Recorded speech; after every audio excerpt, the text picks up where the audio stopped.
প্রত্যেকটি রেসিপির পেছনে খুব মিষ্টি একটা গল্প থাকে। আজকে আমার রেসিপির পেছনেও আছে সুন্দর একটা কাহিনী। গল্পটা না হয় অন্য কোনো দিন শেয়ার করা যাবে, আজকে রেসিপিটি বলি।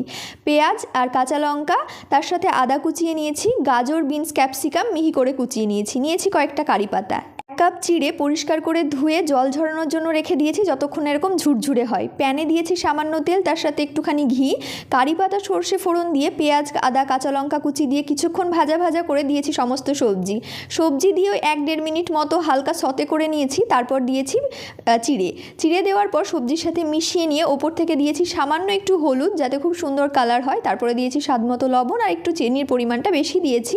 পোলাওটা একটু মিষ্টি মিষ্টি হলেই বেশ ভালো লাগে, তবে এটা সম্পূর্ণ আপনাদের উপর ডিপেন্ড করবে। বেশ ভালো করে 3 থেকে 4 মিনিট নাড়াচাড়া করলেই রেডি হয়ে যাবে এই মজাদার চিড়ের পোলাও। নামানোর আগে ধনেপাতা কুচি দিতে হবে আর ছড়িয়ে দিতে হবে ভাজা বাদাম। আমি একটা এগ পোচের সাথে সার্ভ করেছিলাম সকাল বা বিকেল, দারুণ একটা